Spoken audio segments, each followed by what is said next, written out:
Ниагара хүрхрээнд амиа алдаж алдарсан хүмүүсийн эмгэнэлт түүх.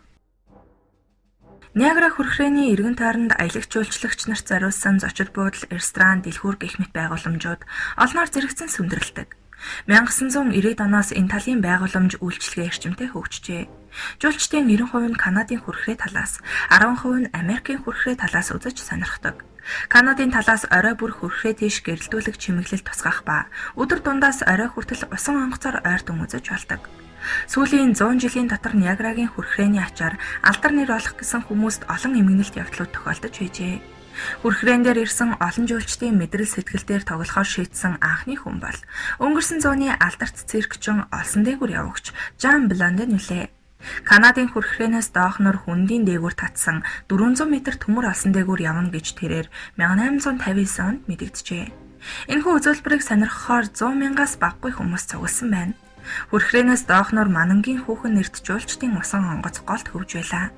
Жан Блондений ялалтыг эсвэл эмгэнэлийг ч байж магадгүй. Тэртээ доороос үзэхээр цугласан жуулчид тэрхүү хөлөг дээр дүүрэн байжээ. Хавцал дээгүүр 50 м-ийн өндөрт татсан төмөр дээсэн дээр түүнийг гарахад үзэгчдийн тэн хагас нь гарцаагүй унандаа гэж итгэцгээж байв. Циркчин маань туулах замынхаа 3/1-ийг туулаад амархаар төмөр дээсэн дээрээ суухад хүлэн чижирч байжээ.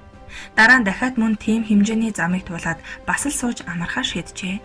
Тэрээр хөлөг онгоцон дээр байгаа хүмүүсийг ойртон хөвж ирэхийг дуудан гараараа даллаад тэднийг яг доороо ирмэгц үзүүрт нэг шил виски бэхэлсэн осыг шүүрэн авахар доошилжээ. Олсон дээгүүр явагч маань шилдэг ууж дуусгаад үзүүлбэрээ дахин үргэлжлүүлсэн байна. Хавцал дээгүүрх замыг Блонден 15 минутанд туулжээ. Түүний алдар нэр нэг хэсэгтээ хамгийн алдартай хүрхрээний нэр алтраас ч давж ялаа. Тэрээр 2 жилийн турш Ниагарагийн дээгүүрх шин үзүүлбэрүүдээр хүмүүсийг баясааж байжээ.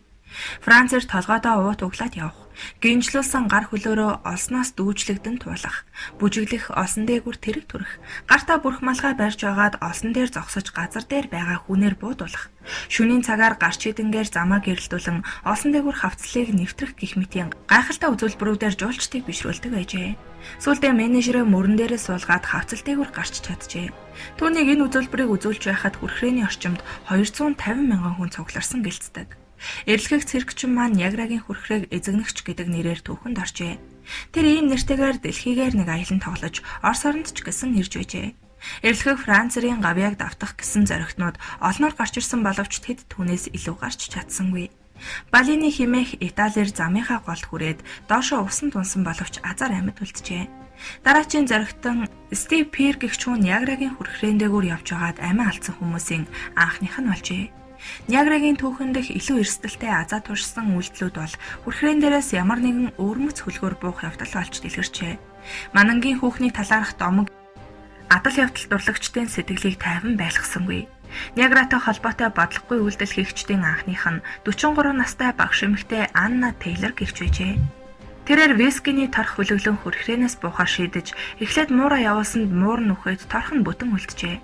Энэ явдал түүнийг зогсоосонгүй. 1901 оны 10 дугаар сарын 4-нд тэрээр доогуур нь зөөлөн зүйлээр ороож суудалтай болгосон торхон дээр суугаад буужээ. Хожим нь тэрээр хэлэхдээ хүрхрээнээс хэрхэн нисэн бууж байснаа болон торх усанд хүрэхийг мэдээд дараа нь ухаан алдсан гэжээ. 17 минутын дараа торх Канадын эрэгт хүрч баяр хүргэн хашгиралтай хүмүүсийн дуутай зэрэгцэн түүнийг гаргаж ирэхэд хамаг биеийн шалб норж эрүүн хуураад цус гоожиж байжээ.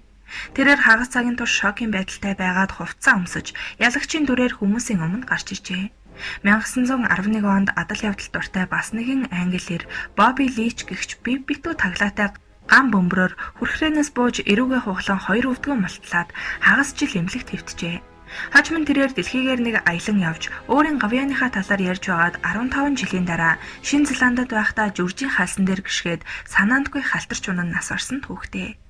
17 жилийн дараа Жан Люси хэмээх Канад хүн гадуураа автомашины дугуйгаар бүрхэгдсэн төмөр зүйл хийгээд Индианы сайхан бүсгүйн замаар явсан боловч огтхонч гэмтэлгүй иргэдээр гарч чаджээ. 1951 онд Ниагарагийн мэрэгжлийн аврагч Хил дээрхтэй төстэй хэрэгслээр хүрхрээнээс буух гэсэн боловч тээврийн хэрэгсэлтэй бэхэлсэн дугуй нь хүрхрээний яг ирмэгдээр гэмтэж зоригтон ирийн зэрэмдгэлсэн цогцсыг 1 хоногийн дараа олж иргэдээр гаргасан гэдэг. Тэр цагаас хойш цагдаа нар хүрхрээнээс дээших голын дагуу хиноор ажиллаж шинэ адал явдал дурлагчдын амьд үсэн үйлдэлүүдээс сэргийлдэг болсон ажээ. Гэсэн ч хичнээн эмгэнэлтэд төгсгөл хүлээж байсан ч Ёстой халуурсан этгээдүүдийг юу ч зогсоож чаддаггүй байлаа. 1984 онд Карл Сучик хэмээх Канад хүн Ниагарагийн хүрхрээн дээрээс торхоор буугаад амьд үлдсэн 5 дахь хүн болжээ. Харин 1959 онд Дебернарди гэгч этгээд түүнийг дуурайн Канадын хүрхрээнээс бууж чаджээ. Гэвч амьдралд тохиолддог олон зүйлийн нэг адил хүсээгүй хүн нь үйл явдлын жинхэнэ оролцогч болсон тохиолдол гарчээ. Энэ явдал 1960 оны 7 дугаар сарын 9-нд болсон юм. Джеймс Ханикат хэмээх нутгийн нэгэн эр зочилж ирсэн найзынхаа хүүхдүүдийг Ниагара голоор зугаалуулахаар болжээ.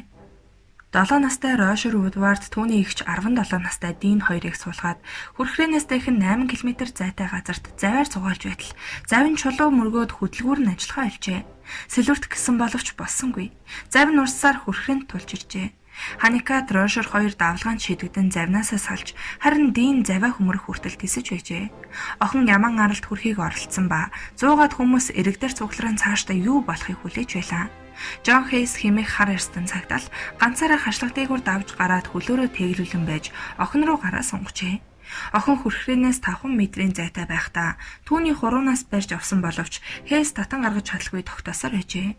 Тэр тусламж хүссэн боловч хүмүүс зүгээр л хараад зогсож байв.